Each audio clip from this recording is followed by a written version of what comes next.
तो दोस्तों स्वागत है आपका the ghost story by ghost में, जहां अंधेरा राज खोलता है और डर हृदय में बसता है, क्योंकि यहाँ हर कहानी असली होती है। मेरा नाम अर्जुन है और मैं इस गांव का एक लौता इंसान हूँ जिसने उस रात को देखा और जिंदा वापस लौटा। जो मैं आपको बताने जा रहा हूँ वह सिर्फ एक कहानी नहीं बल्कि एक ऐसी सच्चाई है जो मेरी आत्मा में बसी हुई है। अगर आपके दिल में जरा भी डर है तो इसे मत सुनिए। हमारे गाँव के पास एक घना जंगल है जिसे लोग मौत का जंगल कहते हैं। वहाँ जानने की हिम्मत कोई नहीं करता। कहते हैं वहाँ आत्माएं रहती हैं। जो भी उस जंगल में गया वो कभी वापस नहीं लौटा। यह सिर्फ अफवाह नहीं थी। हर साल उस जंगल के पास किसी न किसी की लाश मिलती थी। चेहरे ऐसे डरे मानो कि मौत को सामने देखा हो। लेकिन मेरे दोस्त दीपक, रंजीत और आर्यन को यह सब झूठ लगता था। एक रात दीपक ने कहा, चलो इस अफवाह का सच पता लगाते हैं। डरने की क्या बात है। मैंने मना किया लेकिन उसने मेरा मजाक उड़ाया। रंजीत और आर्यन भी उसके साथ थे। मैंने मजबूरी में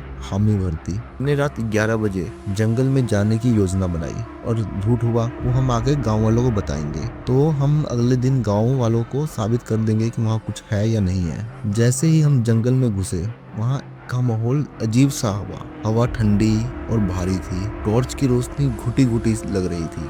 पेड़ ऐसे खड़े जैसे हर एक पेड़ हमें ही घूर रहा हो। अचानक हमें एक आवाज सुनाई दी।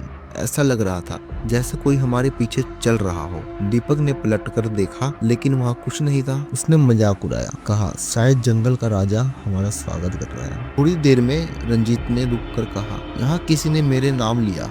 अर्जुन, तुमने सुना? हम सबने ध्यान दिया। सच में हवा में धीमी आवाज गूंज रही थी। रंजीत, रंजीत। आर्यन डरते हुए बोला, यह कैसा मजाक है? कौन कर रहा है ये सब? तभी एक तेज चीख गूंजी। यह चीख इतनी भयानक थी माँ कि हमारे पैरों तले जमीन खिसक गई। हमने इधर उधर देखा। सामने एक परछाई थी। वह इंसान की थी लेकिन उसके हाथ असामान्य रूप से लंबे थे और आंखें जलते कोयले जैसी थी। हमने दौड़ना शुरू किया लेकिन ऐसा लगा कि जंगल हमारे साथ खेल रहा है। रास्ते बार बार बदल रहे थे। पेड़ और घने होते जा रहे थे। दीपक सबसे आगे दौड़ रहा था। अचानक वह ठिठक गया और उसने कांपती आवाज से कहा, यहाँ कोई खड़ा है। जब हमने देखा तो वहाँ परछाई अब हमारे सामने थी।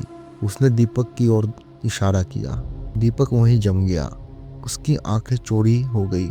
उसने मदद के लिए चिल्लाया लेकिन उसकी आवाज धीमी होती चली गई।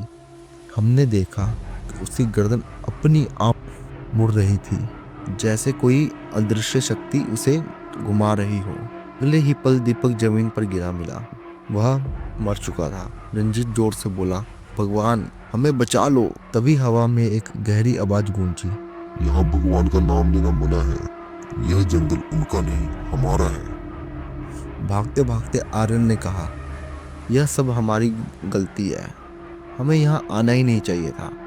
तभी उसके पैरों के नीचे जमीन फटने लगी। उसने हमें बचाने के लिए हाथ बढ़ाया लेकिन वह अंधेरे में समा गया। उसकी चीख हमारे दिल में गूंजने लगी। अब सिर्फ मैं रंजीत बचे थे।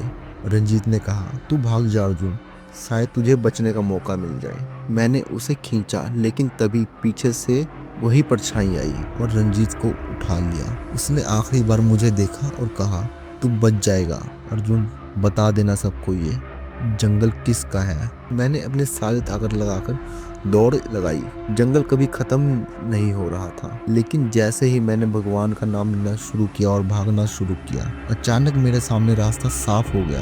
मैं किसी तरह गांव लौट आया। अर्जुन ने कांपती आवाज में कहा, मुझे आज भी वो रात याद है। दीपक, रंजीत और आर्यन की लाशें कभी नहीं मिली। ऐसी ही और डरावनी और सच्ची कहानियां सुनने के लिए हमारे चैनल को लाइक, सब्सक्राइब एंड शेयर करें। अगर आपके पास भी कुछ कहानियां हैं तो आप हमारे चैनल पर शेयर कर सकते हैं। इंस्टाग्राम का लिंक नीचे डिस्क्रिप्शन में है।